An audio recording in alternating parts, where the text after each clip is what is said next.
SAP Cloud Development Testing துறைகளில் இலவச பயிற்சிகளை BC Steny Academy வழங்கி வருகிறது. Eligibility 12 pass, first graduate, low economic family, single parent. Apply through the link in description.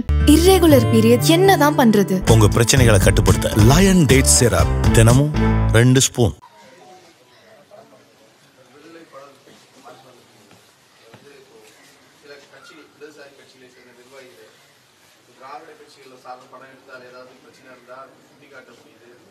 மற்ற தமிழ் தேசிய தொகுதிகளை பேசக்கூடிய படங்களை ஏதாவது தவறாக எடுத்துட்டாங்க நம்மளால சுட்டி காட்ட முடியுது. ஆனால் இடதுசாரி கட்சிகள் இடதுசாரி சார்ந்து எடுக்கக்கூடிய படத்தில் எங்களுடைய கருத்துக்களை சொன்னால் ஏற்றுக்க மாட்டாங்க. இடதுசாரி கட்சிகளை சேர்ந்தவர்கள் இந்த படம் இந்த மாதிரியான சில பிழைகளோட தவறு சொல்லி கண்டிப்பாக முன்வைக்கிறாங்க. அதை எப்படி பார்க்குறீங்க? இல்லை அதில் முதல்ல இது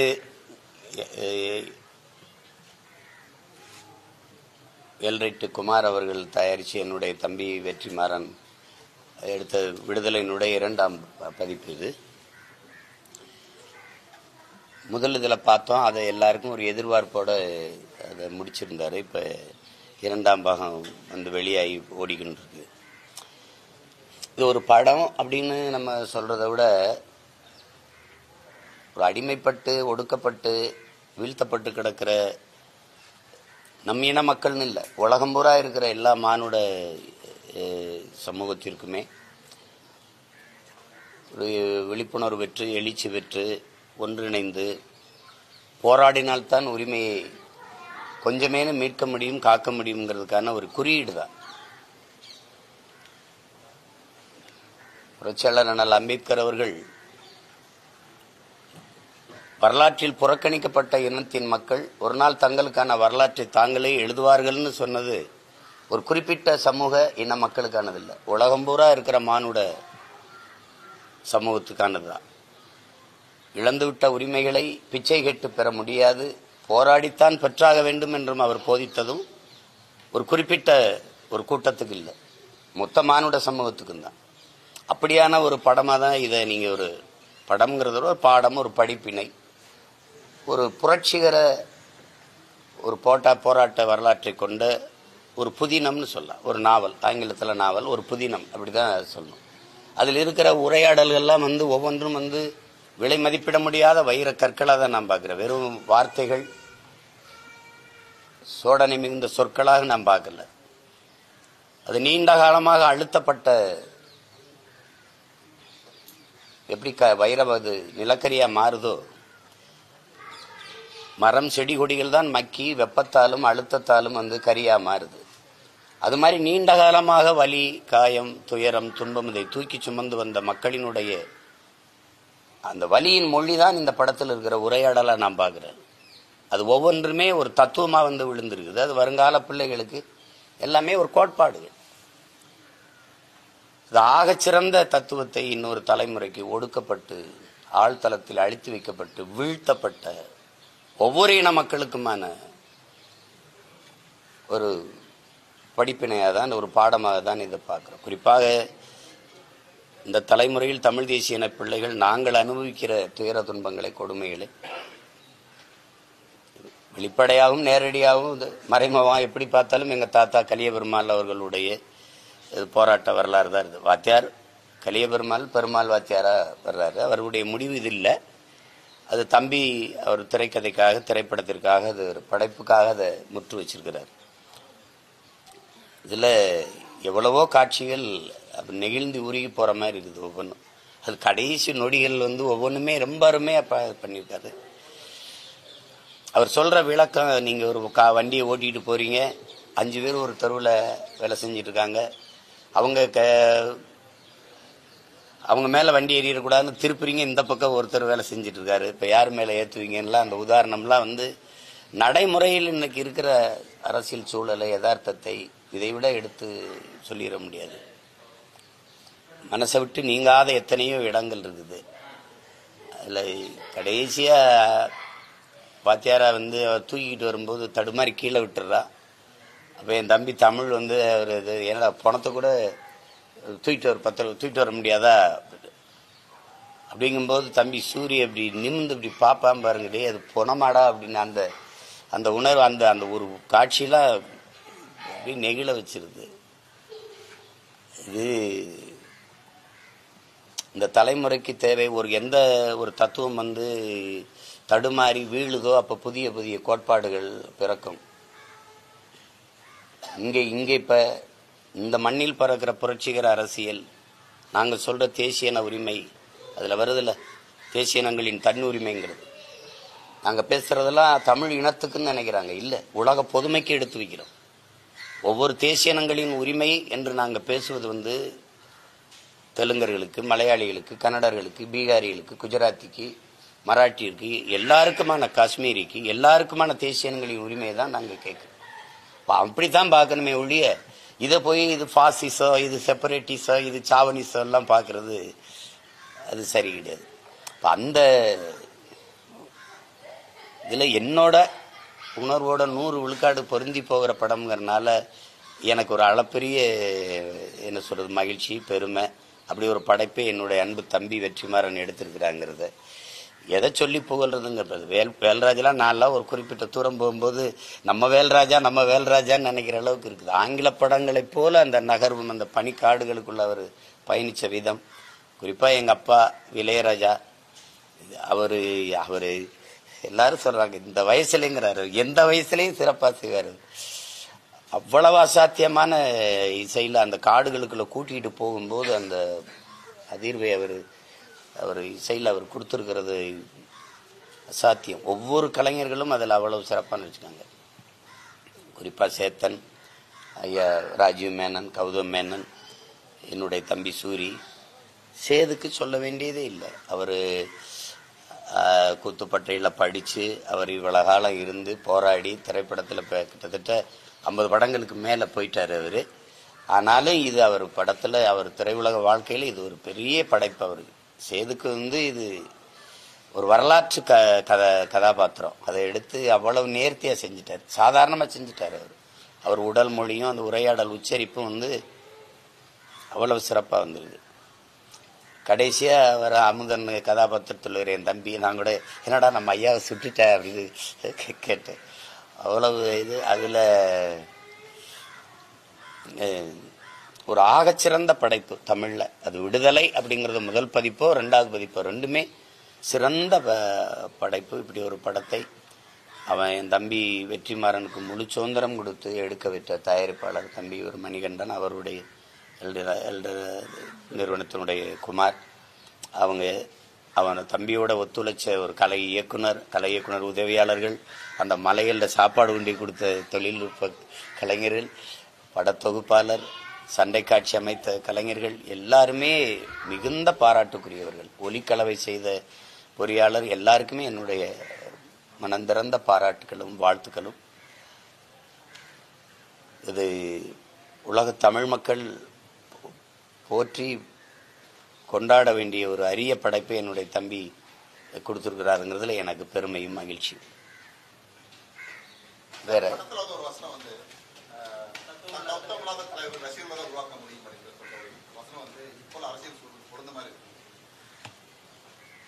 அது அந்த உரையாடல்ல இவ்வளவு உரையாடல் இருக்கு, அதை மட்டும் எல்லாரும் குறி வச்சு கேட்குறீங்களே, ஏதோ அர்த்தம். அது இந்த படத்துல வர்றதுன்னு இல்லை. அது நீங்க எதையோ ஒன்று எடுத்துக்கிட்டு பேசக்கூடாது. யதார்த்தமா நீங்க பாருங்க. தனி மனிதன் தலைமை இருக்கக்கூடாது. தனி மனிதனை அபிமானங்களை வைத்து தலைமை இருக்கக்கூடாது. எந்த ஒரு போராட்ட வரலாறும் எதுவுமே தத்துவத்தை தான் தலைமை இருக்கணும். இப்ப எங்க முன்னோர்களை எடுத்துக்கிறங்க. எங்க முன்னோர்களை அரசியல் தலைமையில் எடுத்துக்கிறங்க. கியாபி விஸ்வநாதன், அண்ணல் தங்கோ, எங்க ஐயா, எங்களுடைய கட்சியினுடைய நிறுவனர் தோற்றுனர் சீபா ஆதித்தனர், மாப்போ சிவஞானம் போன்ற எண்ணற்ற பெருமக்கள் வந்தாங்க. மறைமலை அடிகள், திருவிக்கா, இப்படி பல பேர் எங்க தத்துவத்தின் முன்னத்தியர்கள். அயோத்தியாச பண்டிதர், ரெட்டமலை சீனிவாசன், சிங்காரவேலர், ஜீவானந்தம், உங்களுக்கு தெரியும், தெய்வ திருமணம் முத்துராமலிங்க தேவர், எங்க பாட்டனார் வஉசி, இப்படி எல்லோரும் முன்னோர்கள். ஆனால் அவர்கள் எல்லாம் முன்வைத்த கோட்பாடுகள் தான் இன்னும் வாழ்ந்துகிட்டு இருக்கே ஒழியா, அதை தான் நீங்க பார்க்கணும். அதை தான் பார்க்கணும். இப்ப இதுல இருக்கிற நிறைய வார்த்தைகள் எங்க தலைவரே எங்களுக்கு கற்பிச்சதான். குறிப்பா நீங்க அங்க போய் நீங்க போங்க, உங்களுக்கு என்ன செய்யணும்னு தெரிய வந்துருங்கிறது எனக்கு அவர் சொன்னதுதான் நான் பல தடவை சொல்லியிருக்கேன். இப்ப தனி மனிதனை அபிமானத்துல தலைமை இருக்கிறதை விட்டுட்டு தத்துவத்தை தலைமை இருக்கிறது தான் உலகம் பூரா நிகழ்ந்திருக்கு. அந்த மாதிரி இப்போ இயக்கங்கள் தான் வென்றிருக்கு. அதை தான் அவர் சொல்றாரு. சரியான தத்துவ நிலைப்பாடு இல்லாம இருந்தா இப்ப நீங்க எல்லாருமே நீங்க எங்க இருக்கிறீங்க, கூட்டணி வைக்காம எப்படி வெல்ல முடியும்னு. இது எவ்வளவு பெரிய தடுமாற்றமான ஒரு கேள்வி. ஒரு கட்சியோட நான் கூட்டணி வைக்கணும்னா நான் ஏன் தனியா கட்சி வைக்கணும்? இதுக்கு உங்கள்கிட்ட பதில் இருக்கா? ஒரு கட்சி இருக்குது, அது ஒரு கோட்பாடை வச்சு போகுது. நான் ஒரு கட்சி வச்சிருக்கேன், நான் என்ன கோட்பாடை சொல்லி கட்சி ஆரம்பிச்சேன்?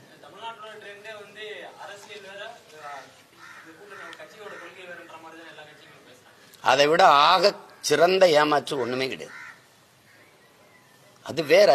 அது எப்படி நீங்க சொல்லுவீங்க? அரசியல் வேறனா அரசியல் யாருக்காக செய்யறது? பேசாதீங்க. கொள்கையை அடமான வைக்கிறது மாதிரி ஒரு கொடுமை இங்க இருக்கா? கொள்கையற்ற அரசியலும் ஒரு பாவம்ங்கிறாரு. 10 பாவம் சொல்றாரு காந்தி, அதுல ஒண்ணு கொள்கையற்ற அரசியல். கூட்டணி வைக்கிறதுனா எந்த இதுல போய் எந்த இதுல அதுல கூட்டணி வைக்கிறீங்க? அப்ப தனிய கொள்கை இருக்கு. அந்த கட்சியோட போய் சேர்ந்துட்டு போயிடலாமே. அந்த கட்சி எந்த கட்சியோட கூட்டணி வைக்கிறோமோ 10 கட்சிகள் சேர்ந்து ஒரு கட்சியோட கூட்டணி வைக்கும்போது தனித்தனியா கட்சி தேவையில்லையே. அந்த வீட்டுல தான் சாப்பிடுவோம், அந்த வீட்டுல தான் உறங்குவோம்னா தனியா உங்களுக்கு வீடு எதுக்கு? அந்த வீட்டிலே குடியிருந்துட்டு போலாம்ல. கேட்டா கட்சியை காப்பாற்றணும் அப்படிம்பீங்க. கட்சியை காப்பாத்துறது லட்சியமாகி போனால் எந்த லட்சியத்தை காப்பாற்ற கட்சி ஆரம்பிச்சிங்கிற கேள்விக்கு உங்கள்ட்ட பதில் இருக்கா? நீங்க வரலாற்று சாதனைகள்ல கெஜ்ரிவால் கூட்டணி இல்லாம எப்படி வெல்ல முடிஞ்சது சட்டசபை தேர்தல்ல? சொல்லுங்க, எப்படி வெல்ல முடிஞ்சது? 14 தேர்தல்ல அம்மையார் ஜெயலலிதா தனியா நின்று 37 ஏட அப்படி வெல்ல முடிஞ்சது. அதெல்லாம் இங்க சிக்கல். அது இல்ல, தனியா நின்று வெல்ல முடியாதுங்கிறது சமரசம், ஒரு காம்ப்ரமைஸ். அதுக்கு கொஞ்சம் நீண்ட நாள் காலம் கொடுக்கணும், செலவு, அதுக்கான காலத்தை விலையா கொடுக்கணும், உழைப்பை கொடுக்கணும். அது தற்காலிக தோல்விக்காக நிரந்தர வெற்றியை இழக்கிறது. அதனால அந்த சமரசங்கள் வந்துருது.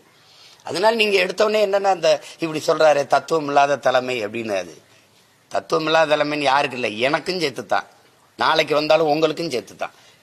ஒரு என்ன கோட்பாட்டை முன்வைக்கிறீங்களோ அதில் சமரசம் இல்லாத இறுதி வரை உறுதியாக நின்று போராடுகிறீங்களா, தோல்வியோ வெற்றியோ அதுல நிக்கிறீங்களா, அதை வச்சுதான் உங்களுக்கு மக்களுக்கு ஆதரவும் அதை ஏற்கிறது எதிர்க்கிறது முடிவு செய்யப்படும். அதனால அது அந்த உரையாடலை நான் ஏற்கிறேன். அது மிக சரியா சொல்லியிருக்கிறாரு. சரியான நேரத்தில் தம்பி சொல்லியிருக்கதா நான் நினைக்கிறேன்.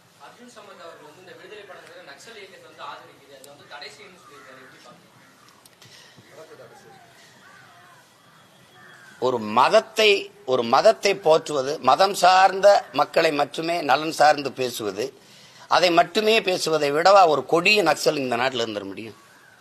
நக்சலுங்கிறது புனிதமான சொல். அதை போய் நீங்க திருப்பி பேசிக்காதீங்க. நீங்க நக்சல் எப்படி உருவானான்னு சொல்லுங்க. இதுல காட்டப்படுற நக்சல்னா இந்த படம்ங்கிறது இங்க பாருங்க, ஒரு போராட்டக்காரன், ஒரு போராளி எங்க வாரான், இவன் ஏன் கத்துறான்னா சும்மா கத்துவானா? வலிக்கிறதுனால கத்துவான், ஒன்னும் பசித்து கத்துவான், வலியினால கத்துவான், அப்படித்தானே? அப்ப அது ஏன் கத்துறாங்கிறத நீங்க கேட்காம கத்துறான், சும்மா கத்துறான், பைத்தியக்கார மாதிரி கத்திக்கிட்டு இருக்கான், அப்படி பார்த்தா அப்படி நீங்க ஒவ்வொன்றுக்கும் இந்த நாட்டில் இருக்கிற நகர்ப்புற நக்சலுங்கிறீங்க, நக்சலுங்கிற கட்டமைக்கிறீங்க, பிரிவினைவாதிங்கிறீங்க, டெரரிசம்ங்கிறீங்க, சாவனிசம்ங்கிறீங்க, மாவோயிஸ்டுங்கிறீங்க. இவனுடைய பிறப்பு என்ன தம்பி? இவனுடைய பிறப்பு என்ன?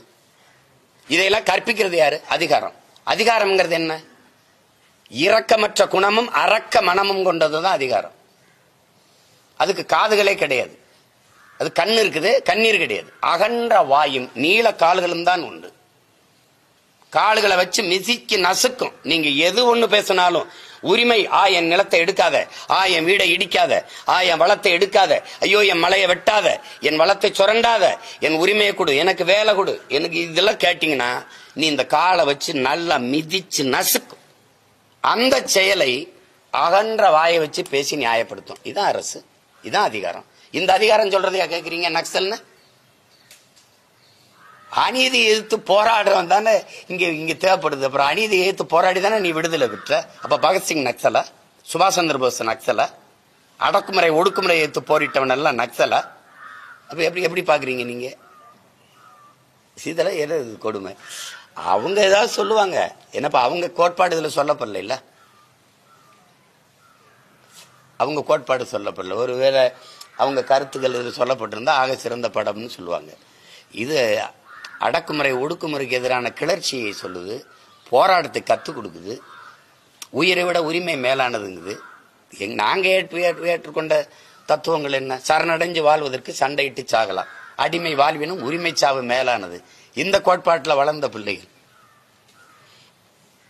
அது அடிமைப்படுத்தி அதிகாரத்தை செலுத்துகிற கூட்டத்தில் இருக்கிறவங்களுடைய மொழி அது, அது கருத்து. அது போய் பேசிட்டு கொண்டதில்லை.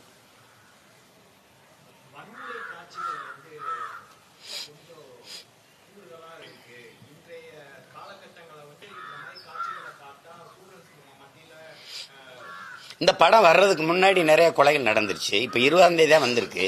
நீதிமன்ற வளாகத்திலையும் பள்ளிக்கூடத்தில் பிடிச்சுக்கிட்டு இருக்க வாத்தியாரை கொன்னது, நீதிமன்ற வளாகத்தில் கொன்னது, இதுகளெல்லாம் எப்படி? இதெல்லாம் இந்த படத்தை பார்த்து தான் போய் கொண்டாங்களா? இதுக்கு முன்னாடி கொலைகளே இல்லையா? வன்முறை இந்த நாட்டில் இல்லையா? 15 பேரை ஸ்டெர்லைட் ஆலை போராட்டத்தில் சுட்டு கொன்னது அதிகாரமா இல்லையா? அது மாதிரி காட்சி தானே இதுல இருக்குது. நீங்க அப்படிதான் பாக்குறீங்க. 20 பேர் ஆந்திர காட்டுக்குள்ள சுட்டு போட்ட அதிகாரத்தை யாருமே நீங்க கேள்வி கேட்கல. கேட்டா திருட வந்தாங்கிறீங்க. திருட வந்தா கைது பண்ணி சிறையில் தானே போடணும், சுட்டு கொள்ளணுங்கிறது நீதி இல்லையே. அப்படி ஒண்ணும் இல்லையே. அந்த அதிகாரத்தை நீங்க கேள்வி கேட்டீங்களா? கூலிக்கு வெட்ட வந்தவனை சுட்டு போட்டியில, வெட்டி ஏத்துற முதலாளியை கைது பண்ணியான்னு நீங்க கேட்டீங்களா? ஏன் கேட்கல? நீங்க எல்லை தாண்டி வர்றான்னு என் மீனவனையே சுடுறியே, கேரள மீனவன் எல்லை தாண்டி வர்றானான்னு கேட்டீங்களா? வர்றான், ஏன் நீ சுடல? ஏன் நீ கைது பண்ணல? அப்ப எல்லை தாண்டி வர்றவன் மீனவங்கிறதுல அவன் பிரச்சனை, தமிழன்கிறதான் பிரச்சனை. இப்ப நான் கேட்கிற மொழி புரியுதா? அப்ப என் வழி உங்களுக்கு உணர முடியும். அப்புறம் இது கற்பனையில் எடுக்கப்பட்டிருக்கா? சொல்லுங்க, எடுக்கப்பட்டிருக்கா? நீங்க வீரப்பனை தேடுற வேட்டையில எத்தனை நூற்றுக்கணக்கான பெண்களை வன்புணர்வு பண்ணீங்க? எவ்வளவு பேரை காணா பணமாக்குனீங்க? அப்போ யாரு? அது தெரியாது. இது முதலமைச்சர் பாக்குறதுக்கு எடுக்கல, ஒவ்வொரு குடிமகனும் பாக்குறதுக்கான படம் இது. அதுதானே, அப்படித்தானே எடுத்திருக்குது. அவர் பார்க்கலாம், நேரம் இருந்தா பார்க்கலாம். அது எல்லாரும் பாக்குறது தானே எடுத்திருக்குது படத்தை. யாரும் பார்க்க கூடாத கருத்தை ஒன்னும் தம்பி எடுத்து சொல்லி இல்ல, யாருக்கு எதிரான கருத்தை ஒன்னும் சொல்லி இல்ல. நடந்த சின்ன சின்ன நிகழ்வுகள், இந்த தமிழ்நாட்டில் நடந்த நிகழ்வுகள், அங்கங்க நடக்கிற மானுட குலத்திற்கு ஏற்படுகிற இன்னல்கள், அதை எதிர்த்து போராடிய போராட்டங்கள், அது எல்லாமே இந்த கதையில வெளிப்படுது இல்ல. அதுதான் நீங்க பார்க்கணும்.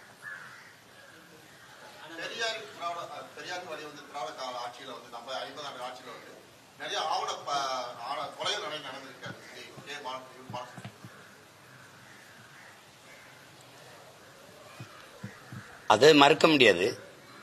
இந்த பெருமையை சாதியில வச்சதுதான் பிரச்சனை. இந்த இனத்திற்கு எப்படின்னா, திட்டமிட்டு மொழிப்பற்று இனப்பற்று சாகடிக்கப்பட்டு சாதி பற்று மதப்பற்று ஊற்றப்பட்டதுனால எல்லா பெருமையும் இதுக்குள்ள இருக்குதுன்னு வச்சுட்டதுனால அது போத. அது ஐயா பெரியார் அவர்களே சொன்னதுதான், மார்க்ஸ் போன்ற மேதைகளும் சொன்னதுதான். இந்த கள்ளு சாராயம் மற்ற போதைப் பொருளா அது குடிச்சாதான் ஏறும், தொட்டு நாக்கில் வச்சாதான் ஏறும். இந்த சாதி மதமும் சொன்ன உடனே ஏறிடும். கள்ளு சாராயம் குடிச்சவன் படுத்து எந்திரிச்சானா தெளிஞ்சிருது. ஆனா சாதி மத போதை ஏறினா செத்து பாடையில போய் சுடுகாட்டுல அடக்கம் பண்ணாலும் போகாது. ஏன்னா ஒவ்வொரு சாதிக்கும் சனி அடக்க சுடுகாடு இடுகாடு இருக்குது. செத்து அடக்கம் பண்ணி கல்லறையில கூட நீங்க சுப்பிரமணிய நாடார், ஆறுமுகத்தேவர், உங்களுக்கு தெரியும், இப்படி ஒவ்வொரு பேர் இருக்குது. அப்ப அங்க அந்த கல்லறையில கூட அந்த சாதி தொங்கிக்கிட்டு இருக்குது. அது அப்ப அதனாலதான் இது ஒரு கொடிய நோய் ஆகி போயிடுச்சு. அந்த சாதி மேல ஒரு பெருமையை வச்சதுனால எது செத்தாலும் சரி தன் சாதி செத்துறக்கூடாது, எது செத்தாலும் சரி தன் மதம் செத்துறக்கூடாது அப்படிங்கறதுனால இந்த கொலை விழுது. அது எங்கிருந்து ஆரம்பிக்கணும்னா, வகுப்பறையிலிருந்து, அறிவு கருவறையிலிருந்து, அந்த பிஞ்சு நெஞ்சுகளில் இருந்து நல்விதைகள் தூவப்பட்டு அது வரும்போதுதான் அது சரியா வரும். அதுக்கான இது இல்லை, நம்மகிட்ட அப்படி அமைப்பு இல்லை. அது இந்த ஆணவ படுகொலை நீங்க சொல்றீங்க, இப்ப சாதிய கொலைகள் எல்லாமே நிறைந்த போதையில் நிகழ்த்தப்படுது. சமூகத்தை சாதிதான் மரியாதை, பழனிவாரதி அவர்கள் சொன்னதான், சாதிதான் சமூகம் என்றால் வீசும் காற்று விஷமாகட்டும் தான் சொல்ல தோணுது. சாதியில தான் பெருமைன்னு வச்சுட்டதுனால நம்ம பொண்ணு அவனை கட்டிட்டு போயிடுச்சுன்னா நம்ம எப்படி சமூகத்துல தலை காட்டுறது? இது ஒரு கர்மம் இருக்குல்ல இங்க, அதுக்கு தான் இந்த கொலைகள் நடக்குது.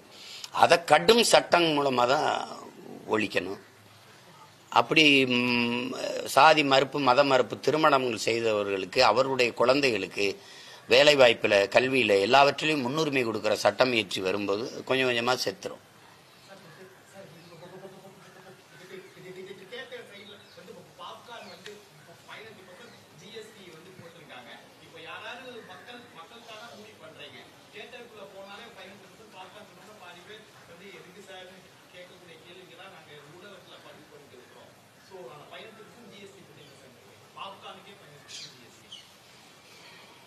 நான் மொத்தமாவே எதிர்க்கிறேன், வெறுக்கிறேன். உங்களுக்கு புரியுதுன்னு நினைக்கிறேன். நேற்று கூட ஒரு தம்பி கிரெட்டா அப்படின்னு ஒரு கார் வாங்கினேன்.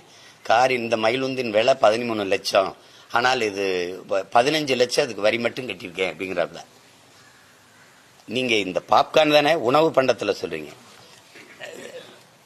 பார்வையற்றோர் எழுதி படிக்கிற தாள் இருக்குல்ல, அதுக்கு வரி உங்களால் நம்ப முடியுதா? இடுப்பு கீழே விளங்காத ஒரு பயணிக்கிற முற்சக்கர வாகனம் இருக்குல்ல, மாற்று திறனாளிகள், அதுக்கு வரி. கேட்கிற திறன் கருவி இருக்குல்ல, அதுக்கு வரி. இதையெல்லாம் எப்படி பாக்குறீங்க? எல்லா கரும இளவு வரியும் எடுத்துட்டு போங்க. அந்த வரி வருவாய் இருக்குல்ல, என்னவா இந்த மக்களுக்கு திருப்பி வருதுன்னு ஒரே ஒரு தடவை சொல்லுங்க. அதை தான் நான் பல காலமா கேட்கிறேன். இந்த நாடை நீங்க எப்படி பாக்குறீங்க? குழந்தைகள் சாப்பிட்ற பிஸ்கட்டுக்கு 18 விழுக்காடு வரி, தங்க பிஸ்கட்டுக்கு 3 விழுக்காடு தான் வரி. அந்த 3 விழுக்காடு வரியை விதிக்கலாமா வேணாமாங்கிற விவாதம் 3 நாள் நடந்ததுன்னா உங்க யாரால நம்ப முடியுதா? யாரால நம்ப முடியுதா? இப்ப யாருக்கான அதிகாரம் கட்டமைக்கப்பட்டிருக்குன்னு பாருங்க. பாப்கார்னையும் விட கொடுமையெல்லாம் இருக்குது. அது பாமக தலைவர் அன்புமணி என்ன சொல்லியிருக்காருன்னா, திருமுருகனுக்கு ஏன் துணை முதல்வர் பதவி கொடுக்கல? அவர் வந்து அந்த கட்சியில் நிறைய தியாகம் பண்ணியிருக்காரு, சிறைக்கு போயிருக்காரு. ஆனா அவர் வன்னிய சமுதாயத்தை சேர்ந்தவர் இருந்தாலும் அவருக்கு துணை முதல்வர் பதவி மறுக்கப்பட்டிருக்கு அப்படின்னு சொல்லியிருக்காரு. நான் தான் முதல்ல அதை கேட்டேன். பார்த்துருப்பீங்கன்னு நினைக்கிறேன். எங்க ஐயாவுக்கு கொடுக்க கூடாதான்னு கேட்டது நான் தான். அது முதல்ல அதை ஐயா சொல்லியிருக்கிறாங்க. அந்த ஆதங்கம் வந்து ஒவ்வொரு தமிழ் மகனுக்கும் இருக்கும். எங்க ஐயா அன்புமணிக்குன்னு இல்லை, எல்லா தமிழனுக்கும் இருக்கும். இப்ப நீங்க இப்படி பாருங்களேன், நீங்க சனாதனம்ங்கிறீங்க. சனாதனம் பிறப்பினாலே ஒருவருக்கு உயர்ந்த பதவி வந்திருக்குங்கிற அமைப்பு இருக்குல்ல, கிடைச்சிருங்கிற ஒரு அமைப்பு இருக்குல்ல, அதை எப்படி பாக்குறீங்க? அதுதான் சனாதனம். இந்த இடத்துல அவர் பிறந்துட்டதுனாலேயே எளிதா அவருக்கு அந்த பதவி வந்துரும், உயர் பதவி கிட்டிருங்கிற அமைப்பு இருக்குல்ல, அந்த நிலைமை இருக்குல்ல, அதுக்கு பேர் தான் சனாதனம். உங்க அப்பா இருப்பாரு, அப்புறம் நீங்க வருவீங்க, இப்ப நீங்க இருப்பீங்க, உங்க மகன் வருவாரு.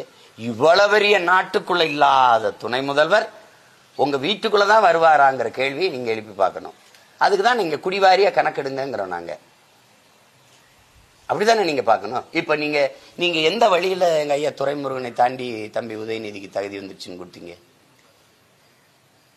அந்த கேள்வியை கேட்க வேண்டியது. கேட்டா அது திமுக உட்கட்சி பிரச்சனைன்றீங்க. நீங்க முற்போக்கு பேசினீங்க, சுயமரியாதை பேசினீங்க, எல்லாம் பேசினீங்க, பகுத்தறிவு பேசினீங்க. கடைசியா நீங்க முற்போக்குவாதிகளை, சீர்திருத்தவாதிகளை, புரட்சியவாதிகளை உருவாக்குவதா கொத்தடிமைகளை உருவாக்கி வச்சுட்டீங்க. ஒரு முன்னாள் சட்டமன்ற உறுப்பினரே இனமான பேராசிரியர் விருதை பெற்றுட்டு அவரே பேசுறாரு, எங்களை கலைஞர் வீட்டினுடைய கொத்தடிமைகள் என்று கூட சொல்லுங்கள், எங்களுக்கு பெருமைதான் பேச வச்சுட்டீங்க. நான் சொல்லல, அவரே சொல்றாரு நாங்க கொத்தடிமைகள் தான். இத நம்ம 2 பேரும் பேசி என்ன இருக்குது? முதல்ல இந்த மாதிரி கொடுக்க போறாங்கும் போதே நான் தான் இதை பேசினேன். இப்ப என்னுடைய பேச்சு இருக்கு, காணொலியில இருக்கு.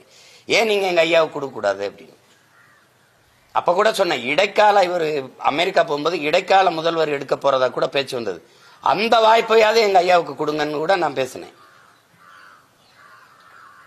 அண்ணா காலத்திலிருந்து ஐயா கருணாநிதி அவருடைய காலத்திலிருந்து இருந்து வந்த ஒருத்தர். இவருக்கு எம்ஜிஆர் காசுல படிச்சவர் இவரு. அவர் நினைச்சிருந்தா எம்ஜிஆர் கூடவே இருந்திருக்கலாம். அவ்வளவு இது. அது இப்ப அதை போய் நம்ம பேசி ஒண்ணு இல்லையே. நம்ம இதை கேட்கிற எல்லாருக்கும் உங்களுக்கு வருத்தம் வருதா? அதுல இருக்கா? எனக்கு இருக்கு, கோபம் இருக்கு, உங்களுக்கு இருக்கா? அப்படி ஒவ்வொருத்தருக்கும் கோபமும் வருத்தம் வந்துச்சுன்னா சரியாயிடும்.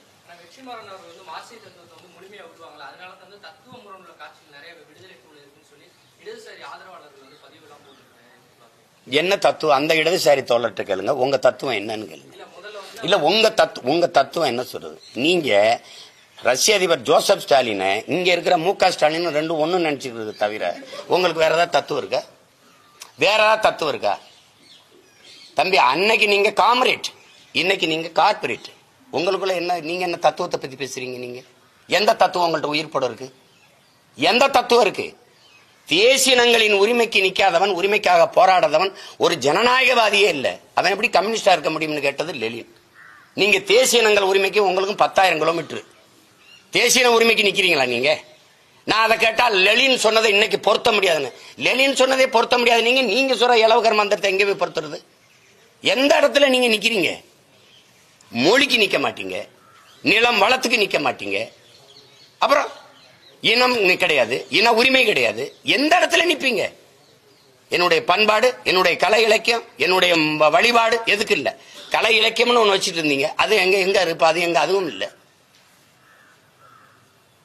நீங்க போய் இதுல அது தத்துவத்தை உள்வாங்கல, இது எப்படி இருக்கு? கொடுமைதான். உள்வாங்கியதாலதான் அவனுக்கு இந்த படத்தை எல்லாம் இப்படி படைக்கணும்னு தோணுது. அதெல்லாம் சொல்லிட்டு இருக்காதீங்க. நீங்க இப்ப உட்கார்ந்து இருக்கிற நான் எங்க இருந்து வந்தேன்றீங்க? பல வேறு, ஒரு வேறு இல்ல, திராவிட வேறு மட்டும் இல்ல, மார்க்சிய வேறு, மாக்கா ஈக்கா எல்லா இடத்துலயும் நின்று இங்க இருந்து வந்தால்தான். 5 விரல், ஒரு விரல் பிடிச்சு நடக்கல, 5-6 விரல் பிடிச்சு நடந்தாலும் கடைசி அங்கே வந்து நிக்குது தேசிய உரிமை அப்படின்னு நிக்குது. இதுலயே படம் முழுக்க பாருங்க. அப்படி வந்து அந்த தமிழ் தேசிய அப்படிங்கறதெல்லாம் நீங்க அமைதிப்படுத்துற அளவுக்கு அச்சம் வருது உங்களுக்கு. நாடு தமிழ்நாடு தானே, அப்ப தேசம் தமிழ் தேசம் தானே. இங்கு வாழுகிற மக்களின் மொழி, கலை, இலக்கியம், பண்பாடு, அவங்களுக்கான ஒரு உரிமைக்கு ஒரு அரசியல் இருக்குல்ல. அந்த அரசியலை பேசுறதுல உங்களுக்கு எதுக்கு இவ்வளவு பதட்டம் வருது? எதுக்கு இவ்வளவு பதட்டம் வருது? அப்ப குர்திஷ் மசா சொன்னதுதான், நாங்கள் மொழி, இனம், நிலம், வளம் என்றெல்லாம் பேசும்போது உங்களுக்கு ஒரு நடுக்க வருதுன்னா உங்க அடித்தளத்தை என் தாய் நிலத்தில் கட்டமைச்சிட்டீங்கன்னு பொருள். அதான் அவர் சொல்லுது. நீங்க சாதி மதங்களை வச்சுக்கிட்டு சாராயம் பணத்தை வச்சு வண்டி ஓட்டிக்கிட்டு இருந்தீங்க. நாங்க மொழி, இனம், நிலம், வளம், காடு, மலை, ஆறு, அருவின்னு பேசணும்னா உங்களுக்கு வேற அரசியலுக்கு மக்கள் திரும்புறாங்கன்னு நடுக்க வருது. நீ இந்த 1000-500 வேலை செய்யாது போல இருக்குன்னு நடுக்க வருது. சாராய கடையை வச்சு வண்டி ஓட்டணும், சாராய கடையை மூடுறான்னு சொல்லிட்டு மக்களே போராடுறாங்கன்னு உங்களுக்கு பயம் வருது. அதுதான் அது. அதை ஏற்கல நான். அது சும்மா அதெல்லாம் எதையோ சொல்றது.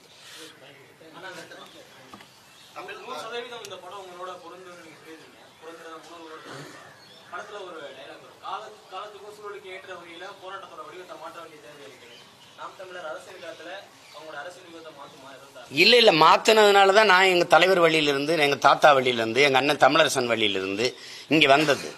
இந்த உட்கார்ந்து இருக்காருல்ல, இவருடைய அப்பா தான் அது வாத்தியாரு. இவரும் இவரோட 13 வருஷம் சிறையில் இருந்தவர். இவருடைய மனைவி எங்க தாத்தாவோட மருமகள். இவர் சிறையில் இருக்கும்போது பொண்ணு கொடுக்கல யாரும். அவங்க சின்ன வயசு பெண்ணு. சரி மாமாவை யாருமே கல்யாணம் பண்ணிக்கலாம், நான் பண்ணிக்கிறேன்னு சொன்ன மகள் இதுதான். நீங்க கவனிங்க, எங்க தாத்தா எங்க தாத்தா முத்துராமலிங்கத்தேவர் மண்டபத்துல ஒரு நிகழ்ச்சி. அப்போ அது ஒரு சிவப்பு துண்டை போட்டு இப்படி உட்கார்ந்து இருந்தாரு. அப்ப நான் சின்ன ஆளு, ஒரு 25 வருஷத்துக்கு முன்னாடின்னு வச்சுக்கிறீங்களேன், அவர் இறக்குறதுக்கு கொஞ்சம் முன்னாடி. அப்ப அவரு என்னை இங்கிட்டு ஓடிக்கிட்டு இருந்தோன்னு கூப்பிட்டீங்க, வா இன்னொரு சோழனா பையில இருந்து ஒரு புத்தகத்தை எடுத்து, இந்த புத்தகம் தான், இதை வச்சுக்க, இதுதான் எனக்கு உனக்கு கொடுக்க என்கிட்ட இருக்குன்னாரு. அதை படிக்கும்போது கடைசி பக்கத்தில் எழுதிப்பாரு, மக்களை அணிதிரட்டி அரசியல் படுத்தாமல் புரட்சியை ஒருபோதும் முன்னெடுக்க முடியாது. தாத்தா சொன்னதை பேரன் செஞ்சுக்கிட்டு இருக்கீங்க. உங்களுக்கு புரியுதுன்னு நினைக்கிறேன். எங்க தலைவன் அந்த நிலத்துல ஆயுதத்தை வச்சு அடக்கி ஒடுக்கும் போது உங்களுக்கு எந்த மொழியில சொன்னா புரியுமோ அந்த மொழியில தான் நாங்க பேச முடியும்னால அது அவர் சொன்னதுதான். அப்ப சிங்களனுக்கு அவனுக்கு புரியுற மொழியில நம்ம பேச வேண்டியது இருக்குன்ட்டு அததான் மாசத்துவங்க என்ன சொல்றாரு, மாவ சொல்றாருல்ல, நான் என்ன ஆயுதம் எடுக்கணுங்கிறத எதிரிதான் முடிவு செய்யறான். கருவியா கருத்தியல் புரட்சியா? அது இப்ப எங்க முன்னோர்கள் காட்டின வழியில அவங்க நாங்க இப்ப மக்கள் அரசியலுக்கு வரும்போது கருத்தியல் புரட்சி. என் தம்பி கூட கேட்டான், ரொம்ப டாக்கி, அதாவது உரையாடலா பேச வேண்டியது இருக்கேன்னு சொன்னான். கருத்தியல் புரட்சி தான் உங்களுக்கு வழின்னு வரும்போது பேசத்தானே ஆகணும் மக்கள்கிட்ட. ஆயுதம் ஏந்தி நிக்கிறவன் பேச வேண்டியது இல்ல. அரசியல் வரும்போது, மக்கள் அரசியலுக்கு வரும்போது மக்கள்கிட்ட கருத்தை விதைச்சாதான். மண்ணில் புரட்சி வரணும்னா மக்கள் மனத்தில் வரணும். மக்கள் மனத்தில் எப்படி வரும்? நல்ல கருத்து. ஆமா அவன் சொல்றது இப்ப ஒண்ணும் கிடையாது. நீங்க எல்லாருமே படம் பார்த்தோம், தம்பி படத்தை பார்த்தோன்னே என்ன செய்ய சொல்ற, இங்க சைலன்ஸ்ங்கிறதே சத்தமா தானே சொல்ல வேண்டியது இருக்கணும்னு கை தட்டினா. ஏன்னா எல்லாருக்குமே தெரியுது, ஆனா ஒருத்தர் எடுத்து சொல்ல வேண்டியிருக்கு. என்னப்பா செய்ய சொல்ற, இங்க சைலன்ஸ்ங்கிறதே சத்தமா தானே சொல்ல வேண்டியது இருக்குது. இதயம் நோய்பட்டு போச்சுன்னா அறுவை சிகிச்சை பண்றது அது என்ன வன்முறையா? அது சிகிச்சை. அது மாதிரிதான் இதுன்னு சொல்றது இருக்குல்ல. அப்ப அதை சொல்லித்தான் அவனுக்கு புரிய வைக்க வேண்டியது இருக்கு. அதனால இப்ப நாங்க பாதை சரியா தேர்ந்து செஞ்சிருக்கோம். இதுல ஒரு சமரசம் இல்ல. நீ இன்னொரு 10 தேர்தல் கூட என்னை தோக்கடியே, நான் செத்தே போயிடறேன்னு வச்சுக்கிறேன். இப்ப என் முன்னோர்கள்லாம் இல்ல, ஆனா நான் வருவேன்னு யாராவது நினைச்சாங்களா? நானே நினைக்கல. நாளைக்கு இன்னொருத்தன் வருவான், எங்க நிக்கிற யாராவது ஒருத்தர் வரலாம். அததான் இந்த படம் சொல்லுது. தத்துவத்தை நம்பு, தனி மனிதனை தலைமை ஏற்காத, ஆக சிறந்த தத்துவத்தை தலைமையேற்று நில்லு. தனி மனிதன் மாறலாம், தத்துவம் மாறாதுங்குது.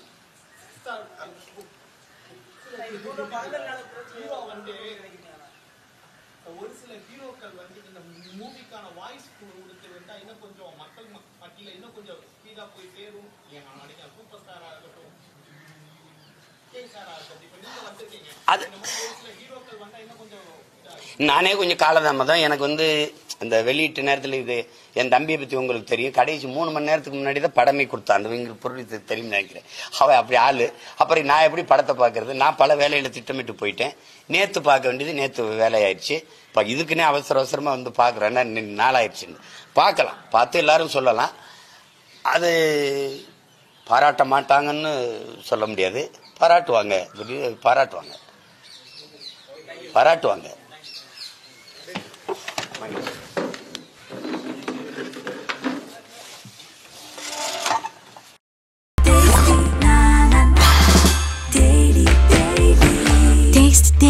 Taste the Daily.